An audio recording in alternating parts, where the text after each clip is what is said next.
In 1776, the United States was just a small cluster of rebellious colonies on the edge of the known world. Today, it's the world's unquestioned #1 superpower, militarily, economically, and culturally. So how did America go from a fragile experiment in democracy to the dominant global power of the 20th and 21st century? In this video, we'll break down the key moments, from wars and wealth to geography and global institutions, that turned the US into the top superpower on Earth. The rise of America starts with three things: land, resources, and industry. In 1803, the United States bought the Louisiana territory from France. Overnight, the country doubled in size, gaining vast fertile land, rivers, and future energy resources. Through the 19th century, America pushed westward through wars, treaties, and expansion, eventually stretching from the Atlantic to the Pacific Ocean.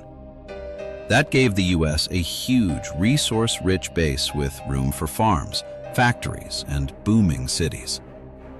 By the late 1800s, the Industrial Revolution hit America in full force. The US became the world's largest producer of steel, oil, and later automobiles. Factories in cities like Pittsburgh, Chicago, and Detroit turned America into an industrial powerhouse, generating wealth faster than any other nation. So long before America became a global empire, it had already built the economic engine that would carry it to the top. For most of its early history, the US tried to stay out of European wars, but in the late 1800s, that began to change. The Spanish-American War in 1898 marked a turning point. The US defeated Spain and seized control of Puerto Rico, Guam, the Philippines, and temporarily Cuba.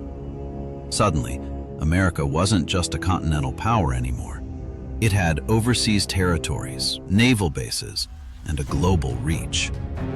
Some historians call this the start of the American imperial era, where the US began to act like a full-blown world power. Over the next few decades, the US also expanded into the Pacific, taking Hawaii, American Samoa, and the Virgin Islands. With a network of bases and coaling stations, the US Navy could project power far beyond its own shores.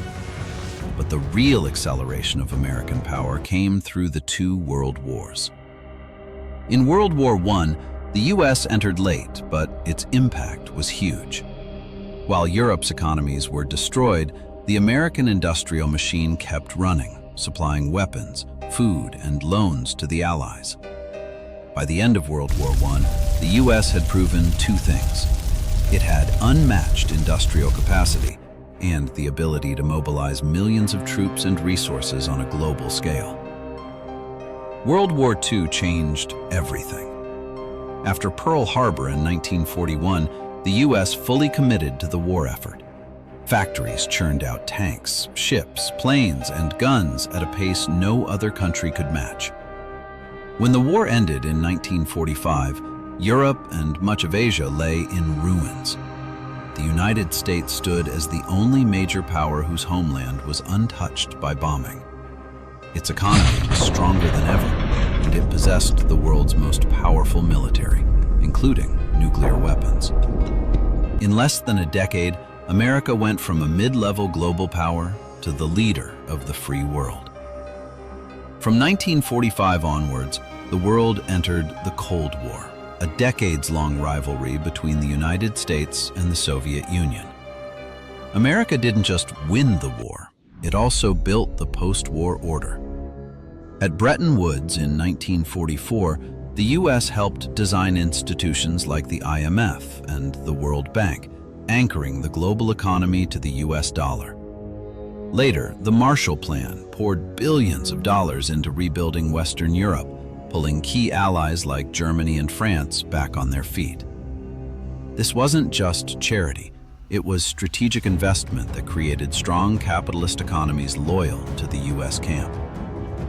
At the same time, the US created military alliances like NATO, establishing a ring of bases from Europe to Japan. American troops, Aircraft and nuclear weapons were now positioned literally around the globe. Through the Cold War, the U.S. framed itself as the defender of democracy and capitalism. This gave it soft power, cultural influence through Hollywood, music, universities, and a global brand of consumer lifestyle.